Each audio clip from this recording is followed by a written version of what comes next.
when you look at that BYU team, and I just saw them practice a week ago, and you say they could go into Fog Allen and win at a place where nobody wins for the most part. Bill Self's winning percentage is somewhere around 96%, something like that. How shocked were you, number one, and how worried are you now about Kansas? Because, frankly, we don't know if McCullough's going to be back, and if he is back, how healthy his knee is going to be. Well, I'm shocked from this standpoint, okay? And again, I understand the transitive property doesn't work in college basketball. But I've seen Kansas twice completely dismember Oklahoma State, right? Like, not competitive. And I saw Oklahoma State lead tip to finish against BYU. It was a double-digit game the whole time. And yet BYU goes and beats KU at KU, granted, no McCullough. Now, the secret sauce here is the three-point shot, right, where BYU has taken more threes than twos. They made 13. Kansas made 3. Look at the score differential, and it's a pretty good sense of what happened in this game. So how concerned am I? I'm concerned, but it's the same level of concern, right? Because even if they have all their guys, it's become a really good team. And honestly, these past couple games without him, they blew out Texas without McCullough over the weekend. But it's allowed them to develop their bench some. So if he comes back fully healthy, Timberlake's playing a little bit better now. Furphy's has become, next to Brandon Garrison, maybe the freshman of the year in the Big 12. So I actually think this could help Kansas if they're fully healthy. But it's also a buyer beware because they don't shoot it all that well from 3. They make timely threes more than volumes of threes. And it's when you're going to play BYU, understand, they're just going to keep shooting it. They're going to keep shooting it. Right.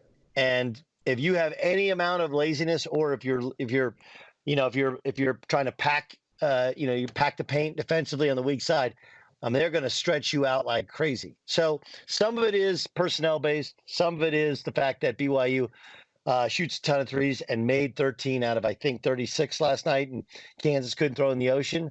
And some of it is what we've been saying all along, which is Kansas has no bench. And now you eliminate one of their starters, and that bench has to become starters. And the stats may tell you they're pretty good, but the reality is they weren't really in that BYU game. And they're just not a very good shooting team, and that has caught up with them, right? Hunter Dickinson was great early. McCullough was great early. Harris can make him at a pretty good clip, but he doesn't take them. It's kind of a not fool's gold type thing, but you want to see him take more. He doesn't. This Kansas team, again, would it shock me if they lose in the first round of the NCAA tournament? No, it really wouldn't, because, again, the key for them, can they win a grinder? Because they're going to have these games where they can't make shots from the perimeter, Doug, and they got to win games in the low 60s.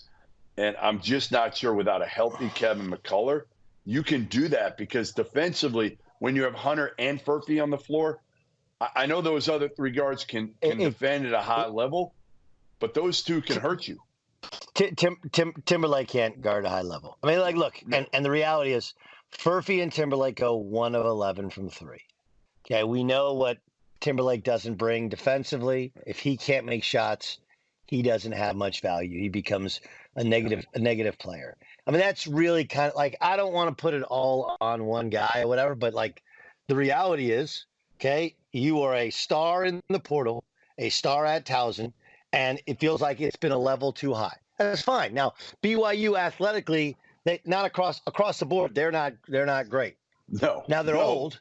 They're old. They're traditional BYU old. One of their starters, I think, is 26 years old, right? But still, this is not one in which we can say, well, it's about their length, it's about their athleticism, and Timberlake just got overwhelmed by it. But it's hard, again, and I'll actually side with the kid here. It's hard when you're used to playing 30, 35 minutes a game and being able to miss your first 5 shots and it be fine. And now you get into where you haven't been playing a ton and you're forced into playing, and you got to make a much higher, you have to be much more efficient. I know, but there's a reason you got to that point where you're not playing minutes. It's because in practice, it was fairly clear to Bill Self that you can't play. Understand. I understand. But Again, this is a level. BYU is a level athletically that he should be able to play.